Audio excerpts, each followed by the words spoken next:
आज का पावन अवसर, जबकि श्रीनाथ भगवान का निर्वाण कल्याण महोत्सव सभी ने मनाया है, वहीं दूसरी ओर एक रक्षाबंधन पर्व भी आज प्रचलित है।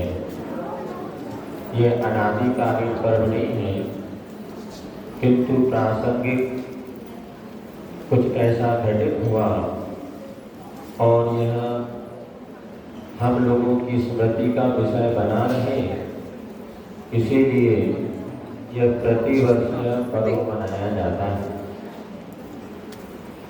जैन दर्शन ही नहीं, वैष्णव दर्शन में भी इसका बड़ा महत्व है और लौकिक दृष्टिकोण से परिवार की अपेक्षा से इसका बड़ा महत्व है। धार्मिक दृष्टिकोण से इसका क्या महत्व है, आप लोग प्रतिवर्ष की भांति या प्रतिवर्ष में आप लोग अपनाचार्य महाराज के जीवन दर्शन को या कथा के माध्यम से सुनते हुए अपने श्रावकों का क्या कर्तव्य होना चाहिए, इस बात को स्मरण में लाते हैं।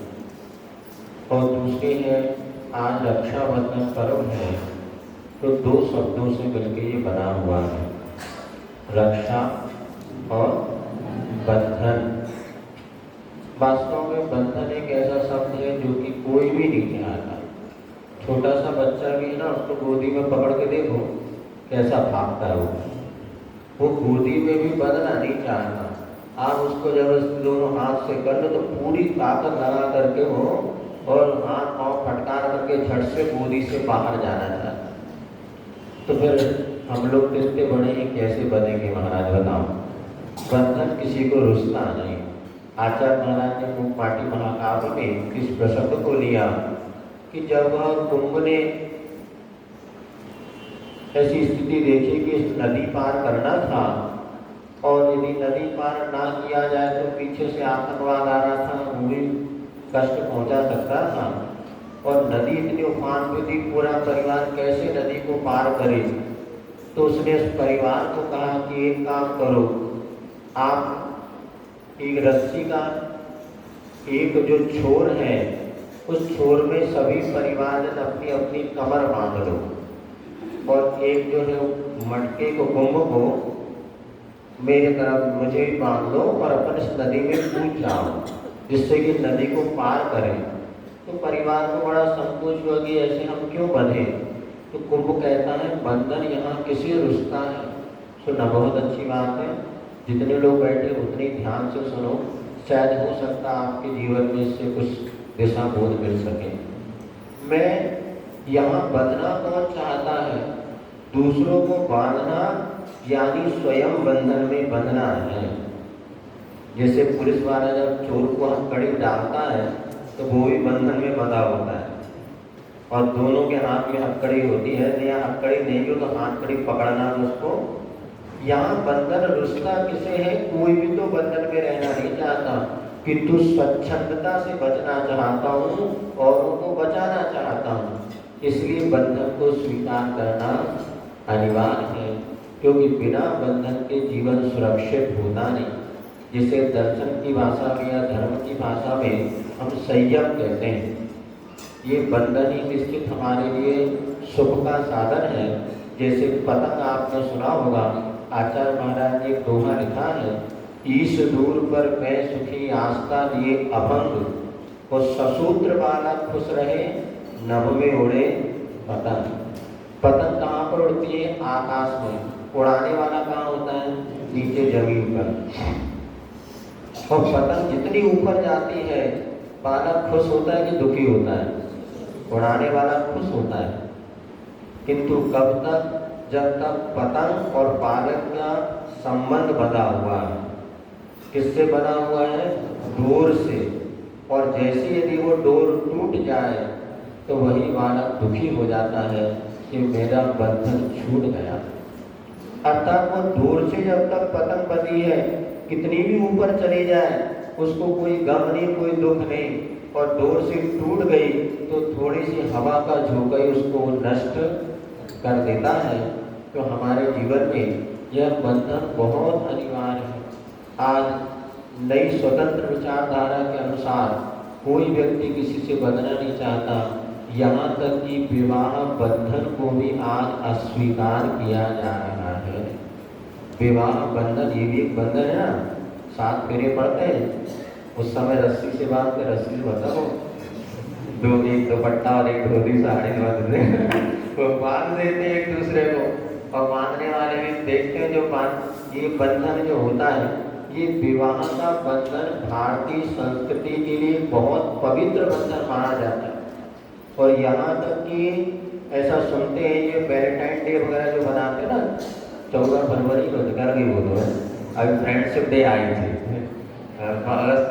अब ये जो बंधन जो बनाते थे बताते उसका जो शुरू हुआ था, शुरुआत हुई थी, वो किसी एक जो संत हुए थे कोई, और उन्होंने जब ये देखा कि भारत में कितनी अच्छी परंपरा है कि लोग विवाह करते हैं, पति पत्नी बनते हैं, वो जीवन भर एक दूसरे के लिए समर्पण होते हैं, और ऐसा ही हमें भी अपने राष्ट्र में करना चाहिए। तो बताते उस संत ने प्रेरणा की, और उसकी प्रेरणा से लगभग 100-150 लोग पति पत्नी बने थे। सुन नहीं रहे, सुन रहे सब लोग? क्योंकि उस देश में, पश्चिमी देशों में जीवन साथी तो बनाना चाहते हैं लेकिन पति पत्नी नहीं बनना चाहते, मात्र अपनी वासना पूर्ति के लिए एक दूसरे को साधन बना लेते हैं। किंतु बंधन क्यों, हम जीवन में क्यों बंधे, और बस अपने को थोड़ा सा एंजॉय करना है, कर लिया, बाकी फ्री हो जाओ। आज भी बताते हैं, जब विदेशी कल्चर से लोग आते हैं, एक भैया जो खजुराहो के था बता रहा था, जैसे 50 लोग एक बस में आएंगे तो मुश्किल से 5 पति पत्नी होंगे, कपल्स होंगे, बाकी 40 लोग तो छुट्टा, जिसको अपन कहते हैं मंदिर खड्डे तो फ्री होते हैं, साथ खूब नाराज होते हैं, किंतु विवाह बंधन में वो नहीं बनते। लेकिन उस संत की प्रेरणा से वो जो लोग विवाह बंधन में बंधे, तो उसके बाद किसी एक व्यक्ति को या राजा को अच्छा नहीं लगा कि ये लोग ऐसे क्यों बंध रहे हैं, और उस संत को जो है उस राजा ने मरवा डाला, और उसकी मृत्यु के यादगार में ये वैलेंटाइन डे, उसके जो 150 भक्त थे उन्होंने वैलेंटाइन डे मनाया। वैलेंटाइन उस संत का नाम था शायद, और ऐसे वो जब उन्होंने उसकी स्मृति में कि हम अच्छे, लेकिन उसका रूप आज समाज के सामने क्या प्रस्तुत हुआ आप देख रहे हैं, उसको किस रूप में बनाते हैं। लेकिन ये उस समय परिस्थिति थी। तो विवाह बंधन भी एक आदर्श बंधन था, किंतु आज जैसे जैसे एजुकेशन बढ़ता चला गया और लोगों को नौकरी के ऊपर बड़ा श्रद्धा हो गया, श्रद्धान पैदा हो गई, भैया नौकरी से बढ़ के दुनिया में कोई और अच्छी चीज नहीं है। अब वो नौकरी पेशा पढ़ते पढ़ते, नौकरी करते करते इतना जीवन व्यतीत हो जाता है कि विवाह की उम्र ही निकल जाती, या फिर वो विवाह को अपने जीवन में एक्सेप्ट ही नहीं करना चाहते। फिर क्या हो गया, लिव इन रिलेशनशिप चलने लगा, इसमें कोई बंधन। ये भी एक जैन बेटी ने हमसे प्रश्न किया था भोपाल में कि महाराज आप लोग कहते हैं कि पति पत्नी में संतोष होना चाहिए विवाह, हम ऐसा नियम ले लें कि विवाह तो नहीं कराएंगे कि तो एक ही लड़के लड़की ऐसे जीवन भर साथ में रहें, क्या समाज इसकी अनुमति, आप इसकी अनुमति देंगे, आशीर्वाद देंगे? ये वो पढ़े लिखे लोग हैं जिन्होंने खूब बोले हम भी 1 लाख रुपए महीना कमाते हैं और सामने वाला भी 1 लाख रुपए, अब 1 लाख में हमारा इतना अच्छा खर्चा चल सकता है इंडिपेंडेंट स्वतंत्र रह करके, तो इस बंधन को क्यों स्वीकार करें? फिर हमने कहा बेटा समाज से पूछ लेते, हम समाज क्या अनुमति देता है? क्यों भैया जी, बिना विवाह के कोई रहना नियम है कि एक से ज्यादा दूसरे के साथ जीवन साथी के रूप में नहीं चुनेंगे, नहीं, समाज कभी इसकी पाप है। भले सरकार ने इसको ओके कर दिया बताते, लेकिन ये बंधन नहीं, जब तक आप विवाह बंधन में नहीं बनते तब तक गृहस्थ आश्रम आपका कभी भी सफल नहीं माना जाता।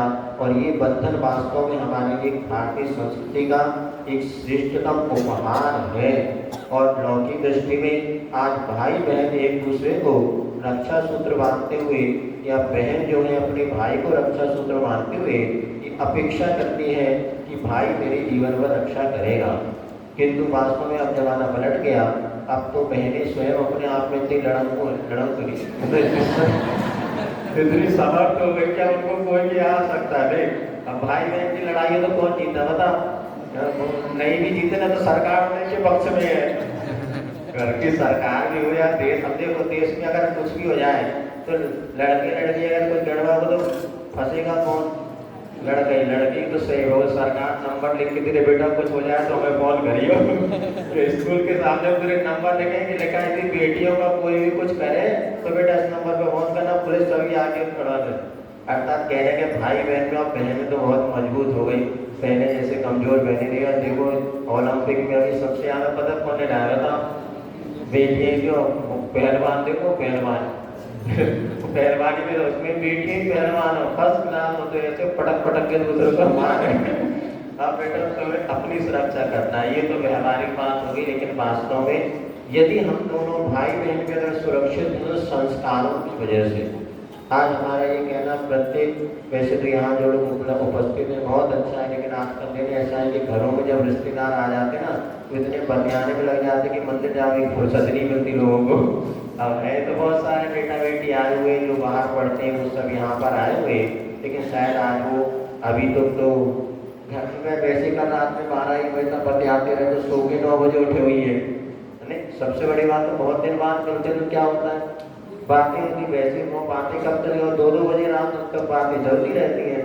एक बार आया ज्ञान सागर महाराज जी जब महाकाव्य लिखा जयोदय महाकाव्य, उसमें पूछा सुलोचना एक नायिका है, उसकी चोटी कितनी लंबी है? सुलोचना की चोटी कितनी लंबी है? बोले जब बेटी लौट करके मायके पहली बार आती तो माँ और बेटी की बातें जितनी लंबी होती उतनी लंबी सुलोचना की। ऐसा ज्ञान सागर महाराज ने भूरा मल की अवस्था में लिखा।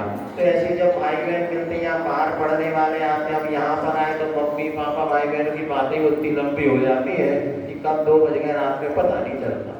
हो सकता है ऐसे कुछ कारण हो कि इतनी लोग, फिर भी हमारा ये कहना जो भी यहाँ पर बैठे हैं आज इस बात को जरूर करें कि क्या अब एक दूसरे की रक्षा, यदि हमारी भी रक्षा, हमें स्वयं को अपनी रक्षा करना है, कोई किसी की रक्षा नहीं करिए तो लिख के रख लो। सरकार भी सब तुम्हारे उम्मीद कह रही है, लेकिन जब सब कुछ घटित हो जाएगा फिर बाद में पुलिस वाले आते हैं। और भाई बहन भी सुरक्षित जब है जब अपने जीवन में स्वयं संयम को अंगीकार करते हैं। तो यहाँ पर फिर भी व्यवहारिक दृष्टिकोण से यदि आज हम इतना ही कहना चाहते हैं, आज जो बेटियां या जो बेटे उच्च शिक्षा की ओर बढ़ रहे हैं उनको एक धारणा जरूर बनाना चाहिए। एक बेटा हमारे पास कल परसों आया था और हमने उससे थोड़ी चर्चा की तो कहने लगा पहली बात तो मैं महाराज मुझे बिजनेस तो करना है। क्यों नहीं करना? और इस गांव में नहीं करना। बैठा हूँ बेटा तो भी कोई बात नहीं, गलत नहीं, वो सब कोदमा में नहीं रहना। तो कोदमा में बुरा क्या ये बताओ। हाँ, वो भी जवाब नहीं दे पाया। लेकिन वास्तव में धारणा जो 4 मित्रों के साथ हम उठ रहे हैं, बैठ रहे हैं, लगता है कि यहाँ कुछ नहीं। फिर जब हमने उसको बात बताया, थोड़ी बहुत चर्चा की, तो पहली बात तो हर बेटा बेटी को समझ लेना, जननी जन्मभूमि से स्वर्गादपि गरीयसी, ये माँ और मातृभूमि ये बेटा स्वर्ग से भी महान है। दुनिया में कहीं भी तुम चले जाना, लेकिन कोतमा वालों से हम कहना चाहते हैं बेटा जो कोतमा में सुख मिलेगा ना वो दुनिया में कहीं नहीं मिलेगा। क्योंकि जहाँ तुम्हारी माँ है और जहाँ तुम्हारी माँ है, परिवार है, छोटी सी किराने की दुकान भी है, तो तुम्हारे को स्वर्गीय सुख यहाँ पर है। इसलिए कहा बुलंदियों की उड़ान में हो तो थोड़ा सब्र करना। सुन नहीं रहे? बुलंदियों की उड़ान में थोड़ा सब्र करना। परिंदे बताते हैं आकाश पे ठिकाने नहीं हुआ करते, कितना भी उड़ लो बेटा, जब सुकून मिलेगा तो नीचे पेड़ पर या जमीन पर आकर के बैठना पड़ेगा। आज इसमें सबसे बड़ा कारण माँ बाप बन रहे हैं। सुनो एक और बात हम बता दें, बच्चे आज भी नहीं चाहते माँ बाप को छोड़ना, किंतु कुछ माँ बाप ऐसे मुझे कहते हैं अरे क्या रखा कोतमा में, तुम तो जहाँ बैंगलोर पूना हमने जिंदगी व्यतीत कर दी, कुछ नहीं कर पाए। अरे आज तुम्हें मंदिर मिल रहे हैं, भगवान मिल रहे हैं, गुरु मिल रहे हैं और ये धर्म का माहौल मिल रहा है, ये कोई हंसी खेल है क्या? इंदौर भोपाल में बेंगलोर में भटकते रहोगे सारे जिंदगी, तो भगवान नहीं मिलते। जितनी दूरी में यहाँ तुम्हें मंदिर मिल रहा है वहाँ तो दूर दूर तक जाने पर नहीं मिलता ये माहौल। और सब माता पिता को हमें कहना है पहली बात तो बच्चों के हितैषी बनो और ये कहो बेटा जब तक मैं जिंदा हूँ तब तक मैं तुम्हें अपनी आंखों से दूर नहीं करूँगा। ऐसे माता पिता होना चाहिए। किंतु माता पिता ही कहते कि यहाँ कुछ नहीं रखा, तुम तो जाओ बाहर चले जाओ। अब बच्चे करें क्या? ऐसे भी बच्चे जो घर से बाहर नहीं जाना चाहते, किंतु हमारे यहाँ ऐसे वो माँ बाप, उनके बदकिस्मती से ऐसे माँ बाप है जो बच्चों को पास में नहीं रखना चाहते। बच्चा कहता मैं यहाँ रहना चाहता हूँ, वहाँ नहीं बेटा तू जा, बाहर सर्विस कर, बाहर नौकरी कर। ये माता पिता तो उचित नहीं है। तो यही आपने कहना कि जननी जन ये स्वर्ग से भी महान है, और यहाँ थोड़ा सा भी जो तुम्हें मिलेगा ना उस सुख का साधन मिलेगा।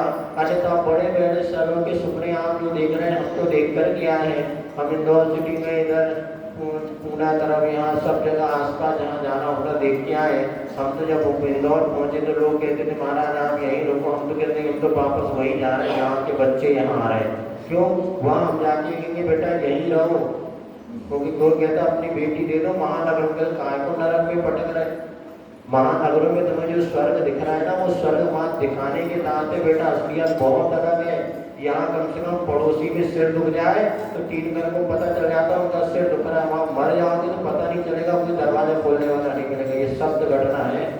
ना छत आपकी है ना जमीन आपकी, वहाँ बीच की माचिस की डिब्बी है, वो 2 BHK 1 BHK वास्तव में कुछ नहीं रहा।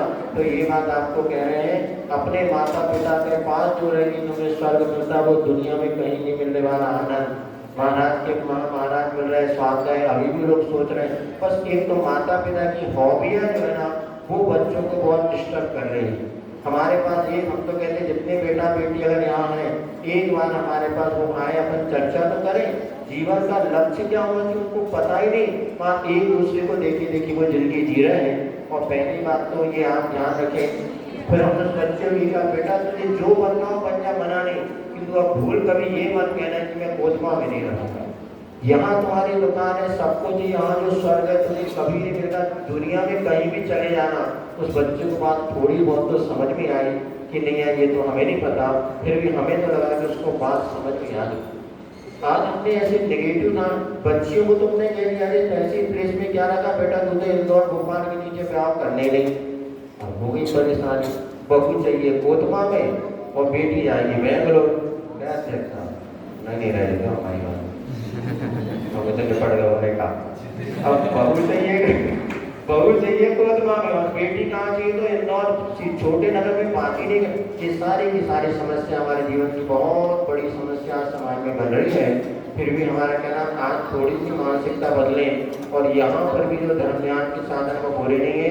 बस भाई बहन अपने एक दूसरे बात यही संकल्प लें कि बेटियां जो है संकल्प लें कि हमने जिस जैन कुल में जन्म लिया उस जैन कुल को छोड़ करके अन्य कहीं पर भी अपने जीवन साथी को नहीं चुनेंगे। और बहने भाइयों को संकल्प दिलाएं कि कम से कम वो सत्य व्यसनों से हमेशा दूर रहेंगे। आज बच्चों में सत्य व्यसन बढ़ता चला जा रहा है तो बेटियों में जैनत के प्रति आस्था घटती चली जा रही है। जितने UPSC बड़े बड़े पदों पर जाने वाली बेटियां हैं वो अपने जीवन साथी चुनने में गड़बड़। 90% जो बेटियां PSC MPPS UPSC सिलेक्टेड हो रही हैं उनके जीवन साथी जैन नहीं होते, वो अजैन ही हो रहे हैं। कारण क्या है? इसलिए हम बार बार कहते बेटा उतना ही पढ़ो जिससे हमारे जीवन संस्कार सुखी बने रहे। वो लोग वहाँ जाके बहुत सुखी हैं ऐसा नहीं है, वो लोग भी बहुत दुखी हैं। लेकिन क्या करें, एक बार जो गलती हो गई, जिंदगी के वो लम्हा हमने देखे हैं, लम्हों ने खता की और सदियों ने सजा पाई। एक क्षण की हमारी गलती सारी जिंदगी रुलाने का कारण बनती है। एक दुल्हन को सजाने के लिए 100 फूल कम है, किंतु जिंदगी भर रुलाने के लिए गलती काफी है। जिन बेटियों ने अपने परिवार माता पिता को छोड़ करके और जैनेतर परिवारों में चली, आज वो बेटियां महाराज जी हम लोग के पास आके रोई हैं, लेकिन क्या करें, कुछ नहीं कर सकते। अब 2 दिन से गए पाड़े ना हलवा बनेगा। बोलिए महावीर भगवान की।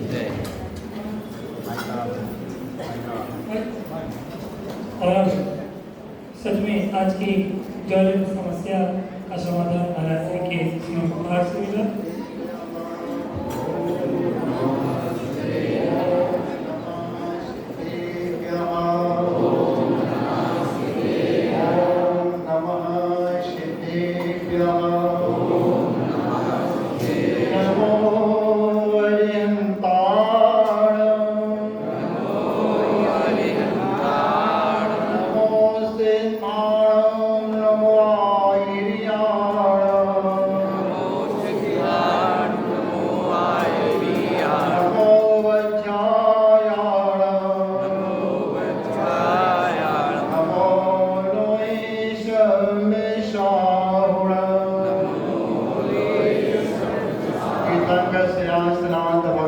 की जय।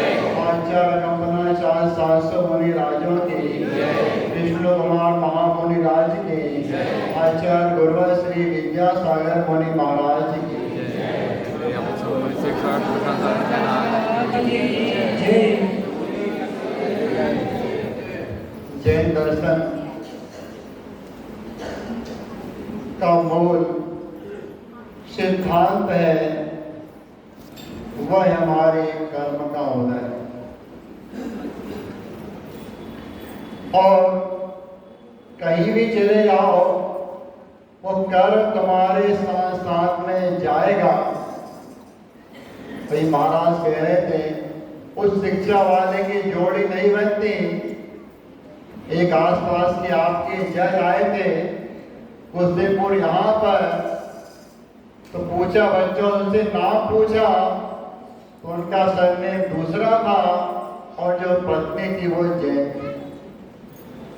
तो कहने का अर्थ ये है कर्म सिद्धांत ऐसा है जिसको समझना बड़ी टेढ़ी खीर है और होता वही है जो हमने किया और नहीं किया है तो कहते वहां पर आपकी कर्म की निर्जा प्रारंभ। घटना अति संक्षिप्त में यह है कि तीर्थंकर अरनाथ भगवान को मोक्ष जाने के बाद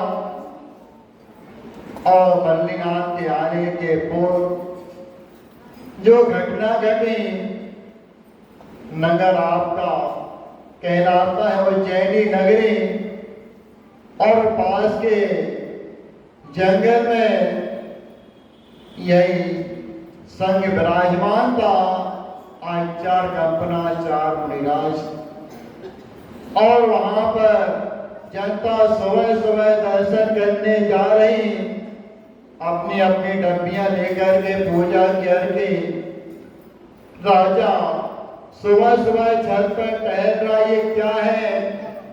पूछा मंत्रियों से, अरे राजन मत पूछो, ये लोग अज्ञानी दिगंबर साधुओं के दर्शन करने जा रहे।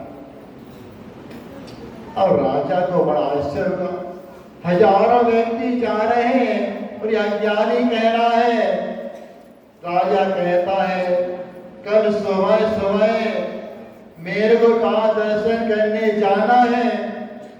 मंत्रियों ने बहुत मना किया किंतु राजा नहीं माना। राजा का नाम था श्री वर्मा और वह सुबह सुबह दर्शन लिए जा रहा। अब तो नियम से मंत्रियों को तो जाना ही पड़ेगा, जब ज्यादा जा रहा है तो मंत्री बैठ नहीं सकते, वही भी जा रहे हैं। और कहते हैं महाराज के समाचार मिल गया, यहाँ का राजा तो अच्छा है कि चारों मंत्री हैं, बलि न बृहस्पति न मुझी और पहला, ये पूरे पूरे नास्तिक हैं, ये दिगंबर के विरोधी हैं। ऐसे टाइम पर क्या करना? पूरे संघ को आदेश दे दिया, बिल्कुल मार्शल लॉ के रूप में सबको पूर्णतः मौन रहना है और ध्यान की मुद्रा में बैठे रहना है। राजा आ गए, साथ में मंत्री भी दर्शन कर रहे, किंतु कोई आशीर्वाद नहीं मिल रहा। अब राजा कहता पर क्या कर सकते? जब वहां से वह निकले तो मंत्री कहते राजन ये समझ गए यहाँ का राजा मंत्री बड़े बुद्धिमान है, ये कुछ पूछेंगे, ये कुछ आता नहीं से मौन लेकर के बैठ गए। अब क्या होगा? वहां से महाराज तो वहीं रहे और राजा मंत्री अपने वापस आ रहे। एक रास्ते में दिगंबर मुनि मिल गए, जो समय वहां पर नई के संग में आचर्य आदि करके आ रहे होंगे। और मंत्रियों ने देखकर कह दिया ये क्या आ रहा है वृषभ? अब क्या था? जैसे कहा जाता है हर व्यक्ति हर चीज को हर समय सहन नहीं कर सकता है। कभी कहा था सुबह कक्षा के दौरान इसी टाइम पर, और महाराज और मंत्रियों में छिड़ गया शास्त्रार्थ और चारों मंत्री पराजित हो गए। मंत्री अपने घर गए और महाराज अपने संग में पहुंच गए और कहा महाराज ने गुरु महाराज से ऐसा ऐसा हुआ। महाराज कहते भाई तुमने तो पूरे संघ को संकट में डाल दिया, फिर क्या किया जाए महाराज? गुरु महाराज क्या किया जाए? जहां तुम्हारा विवाद हुआ उस स्थान पर जाकर के तुम्हें रात्रि रहना है, कायो सर्ग अर्थात ध्यान मुद्रा में जाकर के बैठ जाओ, खड़े हो जाओ। और चारों मंत्री जो वहां पर पहुंचे, अब उनको तो अपमान का बदला लेना था। कहते ना वो घन की चोट हीरा तो सहन कर सकता है, किंतु पत्थर घन की चोट को सहन नहीं कर सकता। और हुआ विचार किया चारों ने पूरे संघ को मारने चलना सुबह सुबह, और वह रात्रि में ही वहां से निकलते हैं और रात्रि विचार करते हैं मारने आदि का। और क्या देखा रे, जिससे विवाद हुआ था वह तो यहीं पर है मूल करता, और चारों उसको मारना चाहते हैं। अब कहते हैं नगर देवता भी होते हैं, उन्होंने चारों को कीलित कर दिया। अब न हिल सके न डुल सके। सुबह हुई, लोग पुनः दर्शन करने आ रहे, राजा भी आ रहा। ऐसा दृश्य देख करके राजा को बड़ा बुरा लगा और महाराज से क्षमा याचना की, और जिन देवों ने कीर्त किया उन्हें धीरे धीरे सही कर दिया। अब मंत्री राजा ने क्या किया, चारों मंत्रियों को बिल्कुल काला मुंह करके मुंडन करा के गदर बिठार करके वहां से भगा दिया अपने राज से। और कहते हैं कि वह अभी यहाँ पर कर्म की इतिश्री नहीं हुई है, जैसे 5 साल का 10 में आपका मैच ड्रा होगा, उसी तरह से यहाँ भी कार्यक्रम चलता रहा। और ये चारों मंत्री पहुंच जा हस्तिनापुर। जो राजा पद्मरथ था उस पर एक राज आक्रमण कर दिया, और ये चारों पहुंच जाते मंत्री हम लोग अच्छा अच्छा कार्य कर सकते हैं। और बड़ी की कोर्ट नीति से जो उसका राजा विरोधी था वह पकड़ लिया गया। अब राजा कहता पद्मरथ बताओ तुम्हें क्या चाहिए, जिसे कहा जाता है वरदान। तुमने क्या कहा, अभी आवश्यकता नहीं है, आवश्यकता होगी हम तुमसे ले लेंगे। जहां जहां वरदान दिए ऐसी घटना घटी है, चाहे दशरथ और कैकेयी की बात हो और चाहे तुम्हारे पद्मरथ और बलि आदि 4 मंत्रियों की बात हो। और समय पा करके यही मुनि संघ हस्तिनापुर में पहुंच गया। और जब ज्ञात हुआ मंत्रियों को वही संघ है, कुछ समय निकलते ही पहुंच गए राजा के पास। दे दिया जाए मेरा वरदान, बोलो क्या चाहिए। अब पता है राजा को क्या मांगेगा, मात्र 7 दिन के लिए राज दे दिया जाए।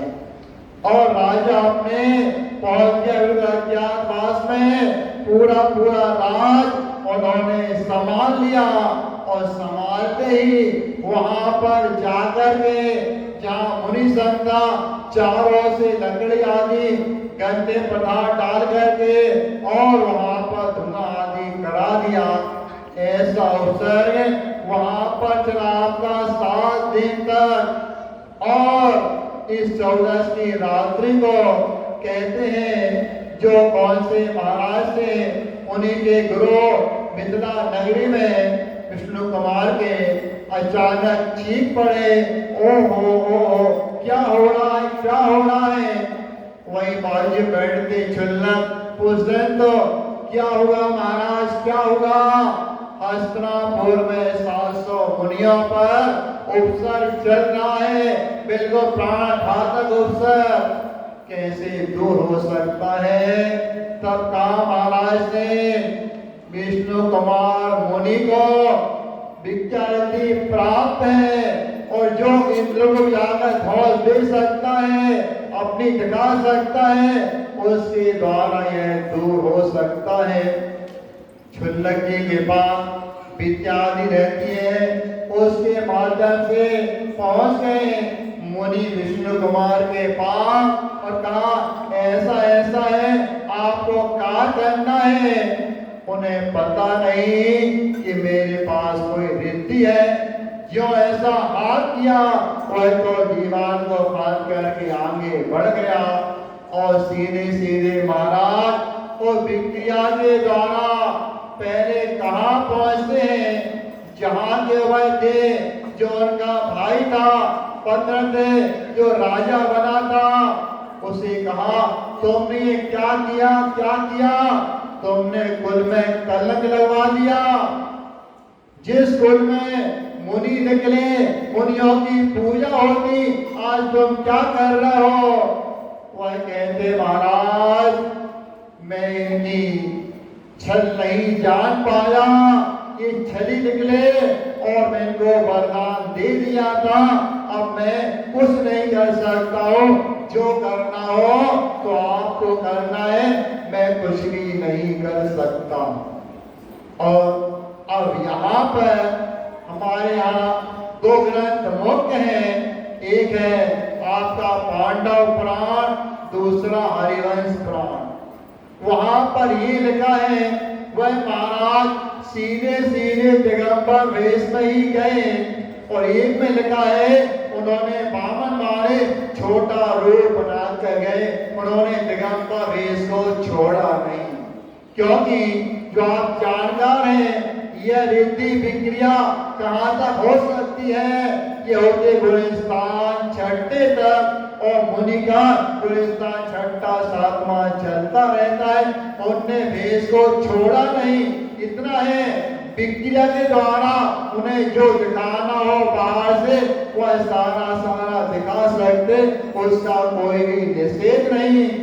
और जाते कहाँ बलि आदि बंदियों से उपसर्ग दूर करो, शांति चाहते हो तो वह कहता यहाँ से चले जाए तो उपसर्ग दूर कर दो, अन्यथा नहीं। तब महाराज ने कहा ये उपसर्गी विजेता है, ये ऐसे भागने वाले नहीं है, डर करके भाग नहीं सकता वह दिगंबर साधु, जो हो जाए सो हो जाए, उसकी उन्हें चिंता नहीं। और तुम्हें स्वीकार नहीं है तो ऐसा करो मां 3 पैर भूमि दे दो उनके रहने के लिए। उसे लगा किसको, मंत्रियों को, ये क्या मांग रहा है 3 पैर भूमि, इसमें क्या होगा। अब कहते ना दुष्ट के साथ व्यवहार कैसा हो, तो दुष्टता का व्यवहार वाली बात यहाँ पर आती है, टिट फॉर टैट वाली बात यहाँ पर आती है। दी भूमि ज्यादा हो जाए तो आपको दंडित करूंगा, बिल्कुल 3 भूमि 3 पैर भूमि वाली बात जो ग्रंथों में लिखा है। 1 पैर का मानसोत्तर पर्वत, दूसरा का सुमेरु पर्वत, आप बता तीसरा पैर कहाँ रखो। और उन्हें विक्रिया से पूरा स्थान कवर कर लिया, पूरा उनका शरीर फैल गया उस पूरे 2.5 दीप में। अब बता तीसरा पैर कहाँ रखो। छोड़ बच गया, सब आ गए, विद्यार आ गए, महाराज क्षमा करो क्षमा करो, गंधर्व देव आ गए, देवी आ गई, महाराज क्षमा करो क्षमा करो क्षमा करो। और बाद में रिद्धि वाले मुनि भी आ गए, महाराज क्षमा क्षमा। कहते हैं साधु का क्रोध कब तक रहता है? सुबह कक्षा लेता हो, एक अध्याय था कसाय का, उसमें लिखा किसका क्रोध कब तक रहता है? तो लिखा है साधुओं का क्रोध प्रणाम करने पर्यंत। और सबने क्षमा मांगी, नमस्कार किया, उनने रिद्धि को समेट दिया। और वहां पर कौन गए? भले कहा जाता है मुनि महाराज गए कि जितनी अग्नि थी उसे दूर करना ये मनुष्यों का काम नहीं था। देवों ने जाकर के उत्सव वहां से पूरा पूरा दूर किया गया। और तब महाराज हो वहां के श्रावकों ने यह संकल्प लिया, जो रक्षा सूत्र के बारे में ये कहा जाता है कि मैं मुनियों की रक्षा करने का संकल्प करता हूँ। और कहते हैं अब सारे गले आदि तो रुक गए और उत्सव दूर हो गया। उन्होंने क्या किया? अवस्था ध्यान की छोड़ करके आहार चर्या आदि को वहां से निकलना प्रारंभ हुआ। इस तरह से यह रक्षाबंधन कथा आपकी संचित में है और तो आपके प्राण पूरे पूरे भरे हुए हैं। मुख्य बात यह है विष्णु कुमार मुनि ने यदि भेष छोड़ा होता तो बाद में कहते कहा अपने गुरु के पास प्रायश्चित लेने। ध्यान रखना किसका होता प्रायश्चित? अतिचार का नाचार का। थोड़ा सा दोष अतिचार है, व्रत को टूट जाना चार है, अनाचार में प्रायश्चित नहीं होता है। उन्हें जो कारण नहीं करना था उन्हें कहा यह मुनि याचना नहीं करता है, बलि मैं तेरे से याचना कर रहा हूँ 3 डग भूमि के लिए याचना की, बलि को प्रताड़ना दी। उसके लिए कहाँ पहुंचे? वह गए थे प्रायश्चित लेने के लिए। आज लोक व्यवहार में भाई बहन को मतलब राखी बांधती है। 10 साल पहले मैं कहता था कि अब जो बहुएं हैं वो मायके जा करके बंद करके अपनी अपनी सासुओं को राखी बांधे, क्योंकि आपकी रक्षा उनसे होनी है। मगर 10 साल के बाद मैंने अब दूसरा कहना प्रारंभ कर दिया। अब क्या प्रारंभ कर दिया? अब माता पिता अपनी अपनी बेटियों को राखी बांधे। क्या इसका भाव हुआ? इसका भाव यह है उन आपके कुल की रक्षा होगी तो उन बेटियों के द्वारा होगी और किसी के द्वारा संभव नहीं है। क्यों नहीं है? बार बार कहा जाता है जो उच्च शिक्षा प्रारंभ हुई है उनका घर से बाहर, नगर से बाहर, तो बाद में आपका मोबाइल और लैपटॉप तो आपका पूरा पूरा क्या नहीं किया, बल इसमें दोनों चीजें हैं, अच्छी और बुरी हैं। आप किसका कितना प्रयोग करते हैं अपने आप से पूछें। वह जाकर के जो बाद में रूप उसका देखने में आता है वह समाज की पूरी पूरी क्या हो जाती है? पूरी पूरी नाक एक प्रकार से कट जाती है। तो यही कहना चाहूंगा कि माता पिता अपने बच्चों को राखियां बांधे, क्योंकि उनके द्वारा ही आज तुम्हारे कुल की रक्षा वाली बात है। और बार बार यही कहना चाहता हूँ, बहुत से लोग अंदर बाहर के आते जाते रहते हैं। इन बालिकाओं से हमेशा तुम्हारी शिक्षा हम रोक तो सकते नहीं है, किंतु इतना कह सकते हैं अपने संस्कारों को जीवित रखना और पुरुषों के 2 आइटम से बचना। एक का नाम है लिफ्ट और एक का नाम है गिफ्ट। वो क्या है?